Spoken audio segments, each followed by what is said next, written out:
took last night, goofiest laugh. But I was never voted to do it. You know what I'm thinking about? All I'm thinking about is Mario came to Mars's path. El Jeanette just saw Matt's watch. El Jeanette did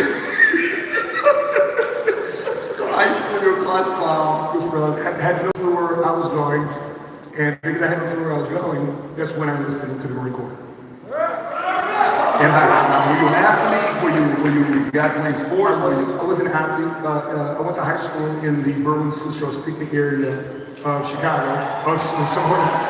And so it's not necessarily a dream-selling neighborhood. It's not. No. And the only reason why I joined sports is because in school, the Latin Kings, we spin around. Remember those socks back in the day? The socks that went all the way to your knee? So they put a lock, a master lock for the lockers at the bottom of that sock, and we swing it around and hit everybody coming out of the school. I'm like, I'm not getting beat down with a sock and a lock. What sport is that? I'm trying out for that sport. Because I was 6'1", 6'2", 120 pounds in high school. So, I wasn't a natural athlete, that's for sure. You were or you were? I was not. You were not a natural athlete. Sheena, how about yourself? I've always been too serious for my own good. I was an athlete all my life, and I was very good just controlling my emotions and always thinking that every position that I had to fight for it. But once I fight for it, I always had this sense of paranoia that someone's going to come and take it. So I felt on guard. And growing up, I always tried to figure out why exactly my emotions were so controlled. And the only thing you can think about is my mom telling me what it was like for her when she was pregnant with me. I have a sister who's a year and a half older than me. And when I was pregnant in my mom's belly, the babysitter almost shook my sister to death. And I would talk to my mom about this experience and ask her how she handled it. And at that point, she couldn't be too emotional, because on one end she had to fight in court for the babysitter who almost killed my sister. On the other end, she had to be a pregnant mother, and she also had to make sure that the state was not going to take her precious daughter away from her. And through that whole experience, just hearing her talk about it, made me understand why I'm always constantly trying to earn some kind of respect, or always understand I got to earn it. But once I have it, I always have to be paranoid in order to keep it. Very weird bipolar personality I have. So post high school, what do you do? Well, I was told the American dream is go to school, and my parents couldn't afford for me to go to school. I knew I didn't like debt, so I always fought to say I'm going to earn it, and I got a softball scholarship, and I went to the University of Pittsburgh from California. I'm originally from California.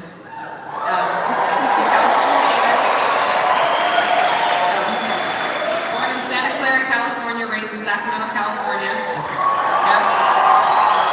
The only thing I knew about snow was you go to Lake Tahoe and then you can leave, but in Pittsburgh you can't leave snow.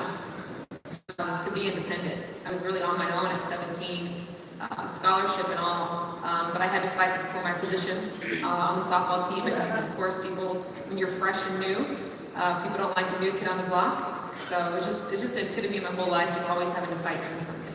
So that stuck. Yeah, it stuck to me. Mm-hmm. What did that make you become? I knew that in any position that I ever went into, I'm very aware that there's someone that's already been there, and you have good people that will exert that authority on you.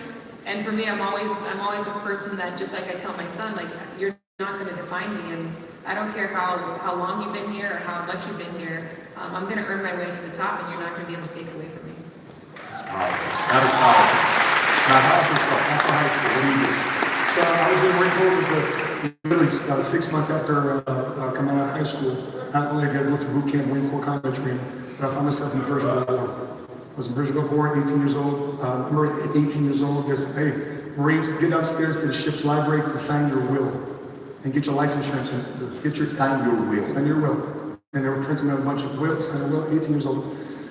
Came back from that deployment, went back out to 15 Marine Expeditionary Unit, a special operations unit with HMM 164, it's a helicopter assault type unit. And we went to Somalia, Africa for Operation Restore Hope. And so a little bit before I was 20, 21 years old, I went to 2 different major combat deployments and come back as a corporal in the Marine Corps. And then when I got back to base, here's where I knew I was wired for some form of entrepreneurship and sales. Is I realized that if I volunteered for what they call the Meritorious Promotion Board, where I go in front of a board, present myself, they ask me questions, they go through my service record and see what type of Marine I was, I can get promoted. And so I realized I was money motivated. And so I like being able to be in control of my income. When I was even back on the base, I get a second or third job. Jiffy Lube was one of the jobs, and I was a bartender at the office school. I did something to do, just You were a bartender at office. Somehow I can see that. How many guys can see that as a bartender at 27 years old? A bartender at office school. So what did you learn from the military? What did that help you with your career afterwards? The first thing would be learning how to deal with different people. Because in the Marine Corps it said, listen, I don't care if you're white, you're black, you're brown, you're yellow, you're purple, you're one color in the Marine Corps, you're green. Right? Green, right? You're either light green or you're dark green. I don't care if you're from Kentucky, from Detroit, from New York, from Puerto Rico. I had a lot of Puerto Rican Marines when I was in the Marine Corps. They turned me on to salsa. We had salsa in Okinawa, Japan, of all places.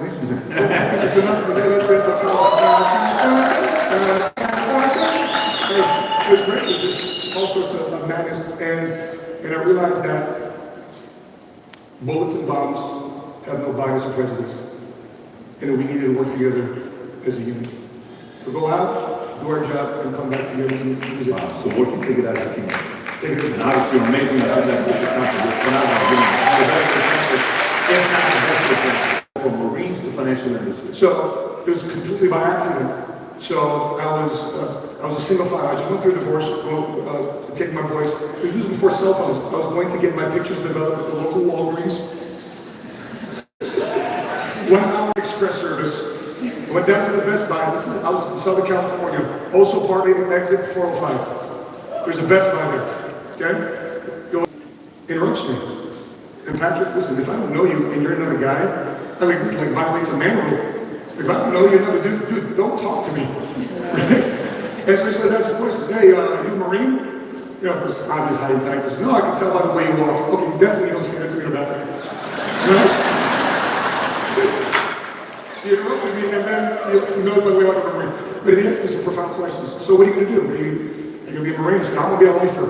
I love the Marine Corps. Right? Because we were programmed to do that. We'll do 20 years. I'm going to do my time.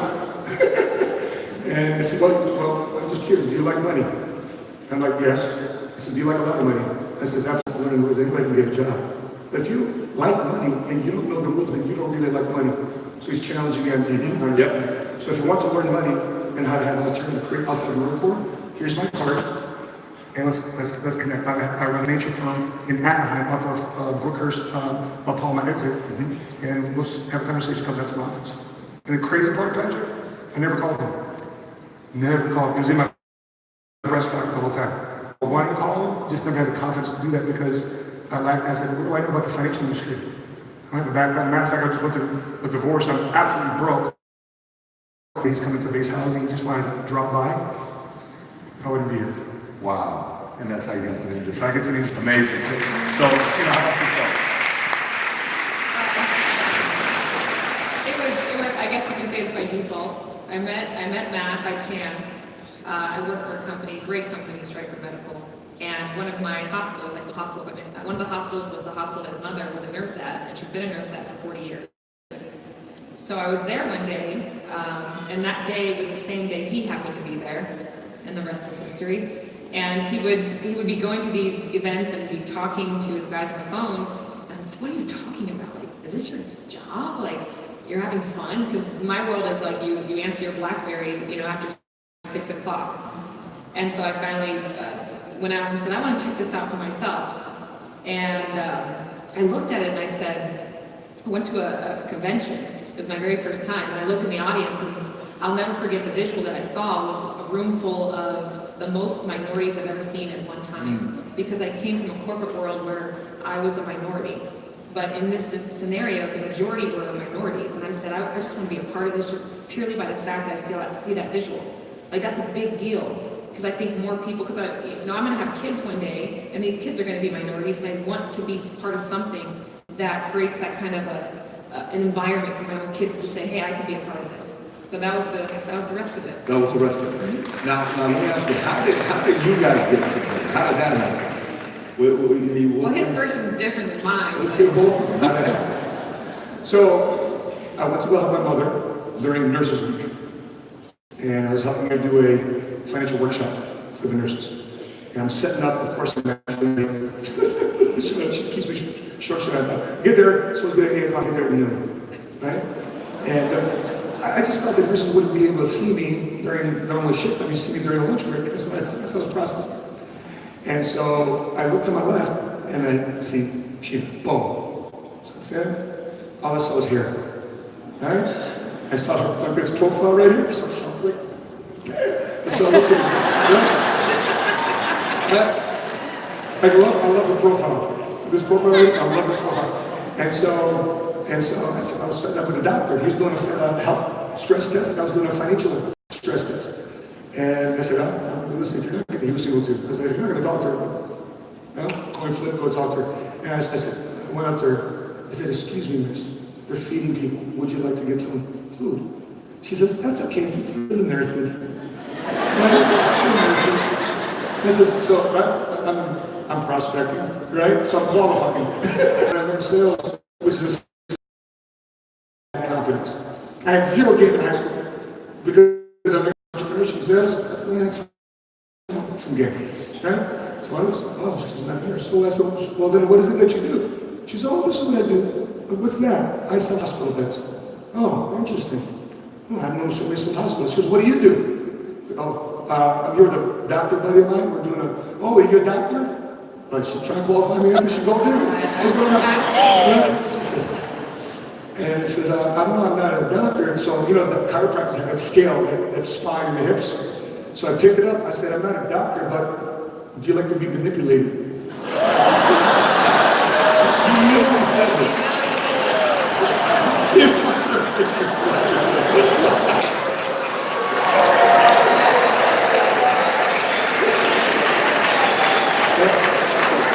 And you remember that? Typically my personality, I would have been like, slap somebody. But I laughed. That was my initial reaction.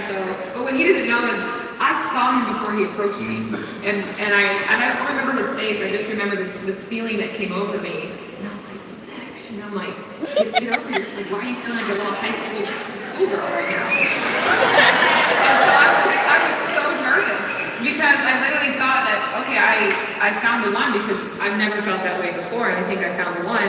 And I was like, please don't approach me because I'm so nervous. So when you approached me, the only reason I was asking questions is because I was just deathly afraid I would say something I would regret. I was so nervous. So it was good. It worked. How quickly did you guys want to do? Was it pretty quick? No, I wanted to wait. So I was a single mom, and this was the first guy I would have ever entertained to actually date, just because I was so protective of my son. So I wanted to wait a week because I knew that my initial reaction was, this is a hot guy and we're all emotions right now, but I want to make sure this is substance. Mm-hmm. So I forced him to wait like a week because I wanted to kind of test out how serious he was. So I left the hospital, and within 20 minutes he calls me. And this is how you know Matt likes social media, because he's like, his version of calling me was, can you FaceTime me? I mean, I just met you. So he wanted to see her again. And so he would call me a week straight, every morning, in the middle of the day, and at night. I was the last phone call, seriously, for a week. So that's what got me right there. Every day in the morning, every day at night.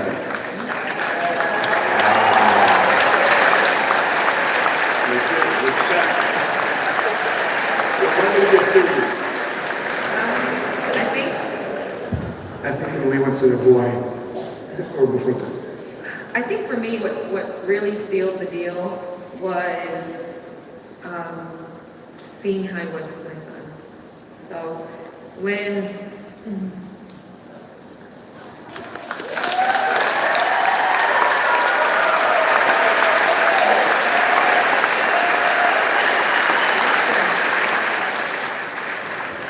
I knew the one because I come as a package, and that little boy is the world to me. So when I saw that he loved him just as much as he loved me, I knew that was my final decision.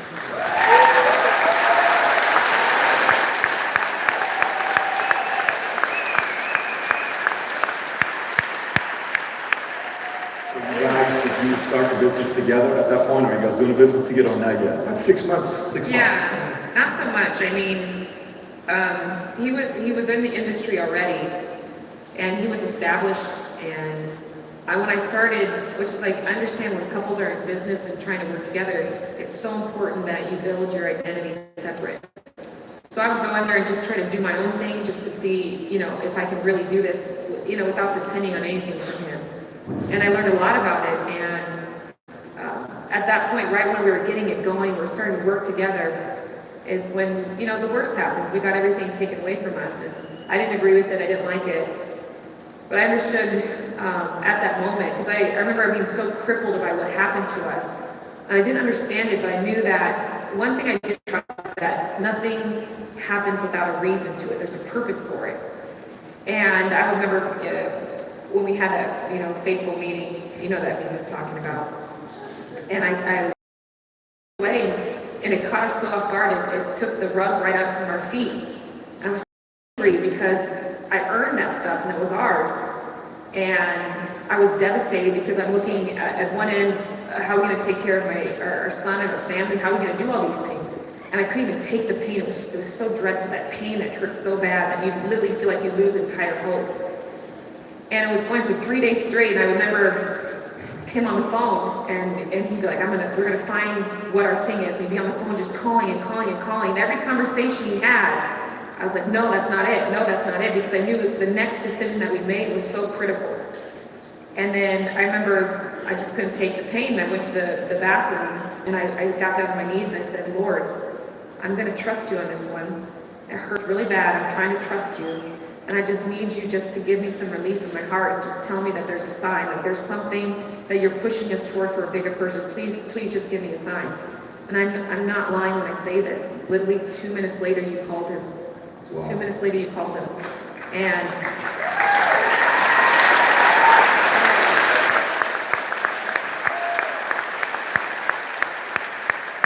it wasn't just you calling him, it was the conversation that you had.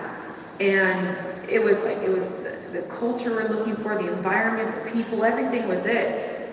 And the mission, the crusade, it was just everything was aligned. And then the biggest game changer was actually wanted my opinion on something, which, before it was just kind of Matt. And it was no opinion from me. I'm just there to, stand next to him. But no, you said, no, my voice mattered. And then you actually had Jennifer Bet David, and Jennifer called me, and I'm like, wait a minute, like, you mean you're an actual couple that works in the business? You guys each separately have your own thing.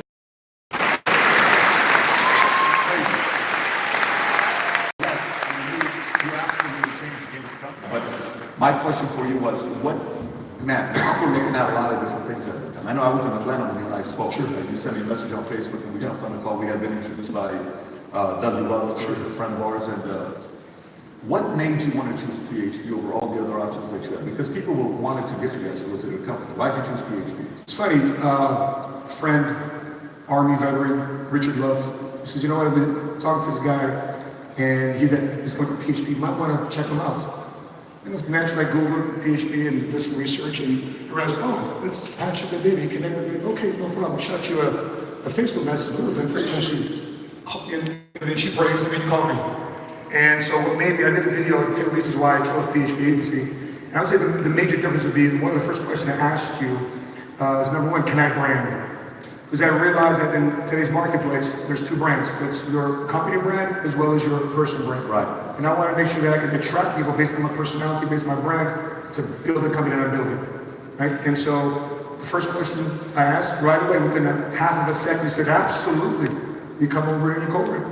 And then number two, you double it down and say, by the way, we have stock equity ownership over here. Here's something you can own. You just don't build a brand here and build a company. You can own a piece of this, right? And then the third one was the multicultural diversity that she felt very comfortable with. Because every time we Google companies, the cultural and ethnic demographics of the typical insurance would be a 70, 80-year-old Caucasian male executive. Yep. And every time I call, sure enough, there's a voice. And then when you called, I remember her on the couch because she was filling the pillows with tears on the couch. I had you on speaker. And she picked her head from the couch. She was, babe, I haven't talked. Said, ask. I don't know what it was. Her discernment. I don't know. That's the one. So the fourth thing I would say, it's probably a God thing. I don't know what it is that told me the PhD name is crazy, obviously, but But I remember the first time we did FaceTime, Sheena was standing in the back, and Rich made somewhere as well, when Karen was there, right? Correct. Karen was there. And Sheila's just looking like this, like, what is this guy? And she's looking at me like a detective. And I'm like, I'm going at it. And from there, we established a relationship, and you guys went from where you were at. Now, one story is, I remember we were in Dubai, okay? And I called you guys, and I said, listen, you guys do the following thing, we're gonna figure out where to get you guys to Dubai. You flew out to Dubai, brought a couple of my friends. I was telling my friends, there's this couple that's here that I think they're gonna do good things here. And he says, oh, really? I said, yeah, these guys are great things. I said, let me introduce them to you. I said, these are the guys. He says, Patrick, you sure they're gonna do good things? I said, yeah, I'm telling you, they are. He says, buddy, earlier, we were in the elevator with them, and it was so awkward. They were screaming at each other the entire time in the elevator. We couldn't wait to leave. I said, what do you say? He says, Pat, I'm telling you, this was on. So then he brought it up to you guys. He said, we were in the elevator, everything was going on. So when you guys went to Dubai, where were you at that time when you went to Dubai with us? Financially, in every possible way. Emotionally. the crazy part is we could barely afford a free trip. If that makes sense. You know what the time's that all about? And we land in Dubai. We go to the Atlantis. I said, we're headed to Dubai, right? We're at the Atlantis. Everybody's checking it out. Everybody, for me, going back there, everybody looked like an Eric B. and Rakim video, right? Everybody driving Lamborghini, this chic gear, and babe, let's get a martini. She goes, babe, we don't got it. We don't got what? We don't got $20 to buy a martini to celebrate our arrival in Dubai for this company pictures. We don't got it. We're waiting on the direct deposit. So let's go up to the room and drink some water. This is where opposites are perfect, because he was like this visionary that always spoke the future, and I'm more the realist that lived in the present too much, which is not always a good thing. So he was like, oh, we're going to Dubai. He said, we need to go just to fool ourselves on what our future is going to be like. That's what he told me. And I said, I'm okay with that. I get that, because I need to fool myself right now too. Because looking at that bank account was not making me feel better. And so we went, and I remember what made me so upset, because we were checking in the hotel, we were waiting on this direct deposit. You guys had called us down. We were gonna go as a group to hang out with, people that they're successful here. Like we gotta hang out with them. We gotta sell the dream, and we can't show this side of us that we're really broke. And he had found the Hindi Thomas at the hotel, and they went into the guy's spa area. And if you know anything about Hindi and Matt together, they could talk for 5 days straight. So they got caught up in the moment in the guy's spa, and I couldn't get a hold of him. And I said, we need to be downstairs. So he comes finally back. They had spent like hours talking and chatting, just having a good time. And so I'm balancing the fact that we had no money. I didn't know we were going on a group trip. I didn't know if he had to pay for something, so I was panicked about that. And then my husband comes in, he's just happy, carefree, no worry at all. I wish I could be that way.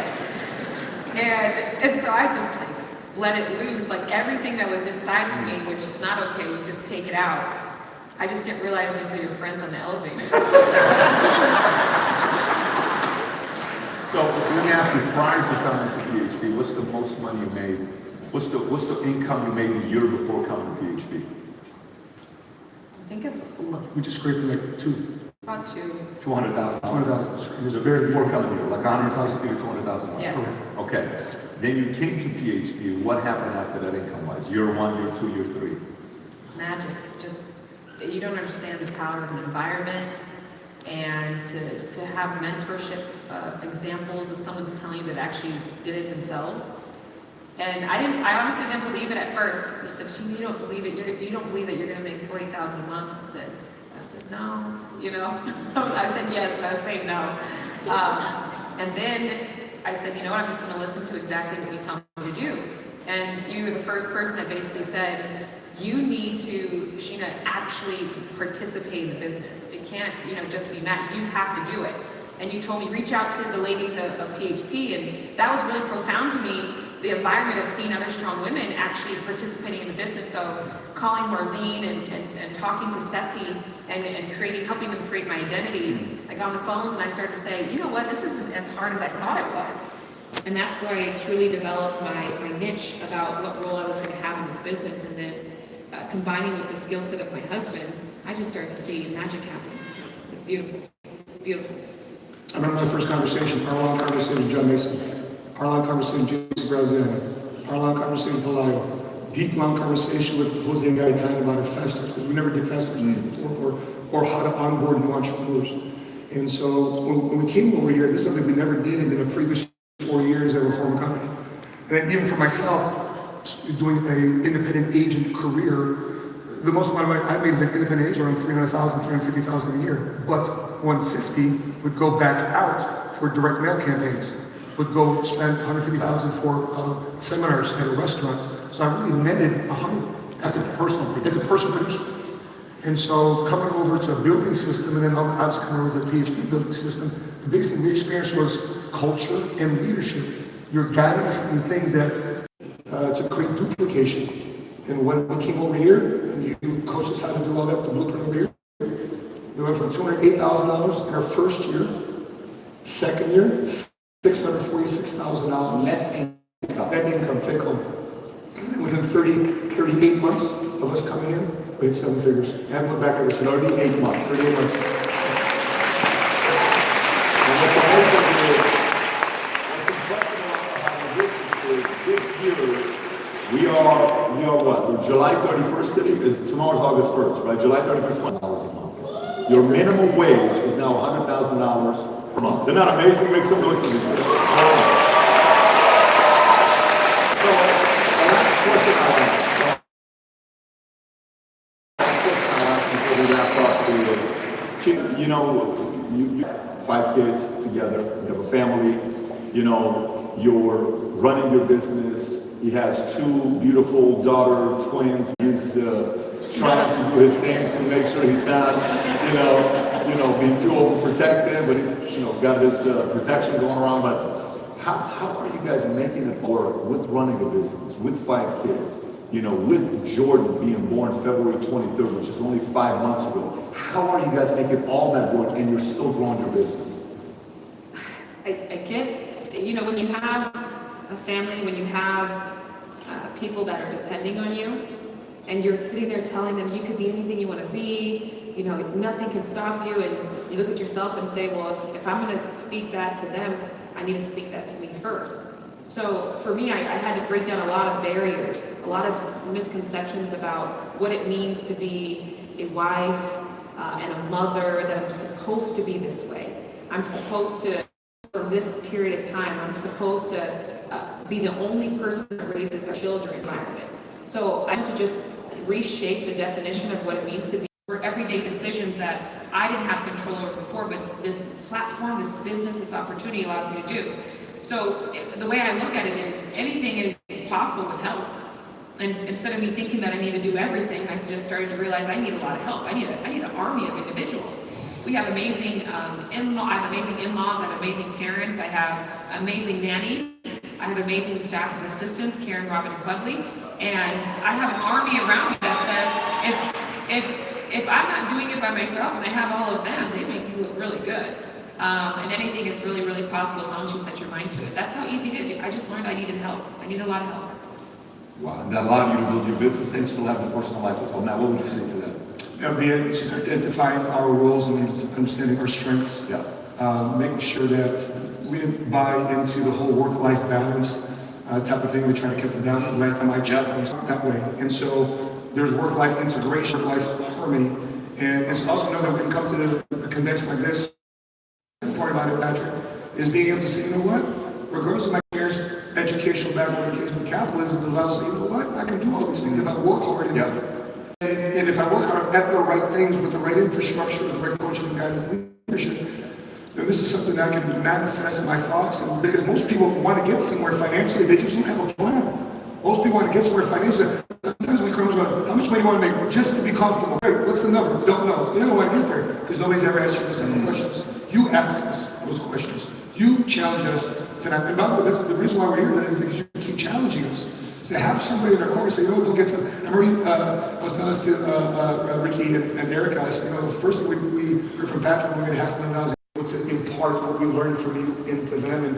And we're just not the only ones making money at our firm. We have a ton of guys making money in our organization. They're making making 10,000, 20,000, 30,000. The funny thing is, making $30,000 a month in our organization, you kind of feel left out, like you're left behind, and it's very uncomfortable for them to be in our environment. And it's a weird thing to make in a month what most people make in a year, but yet people are feeling uncomfortable here. Why? Because we're always challenged to discover the next version, best version of ourselves. And that is why we're so excited to see the captain in the sky. Make some noise, give it up,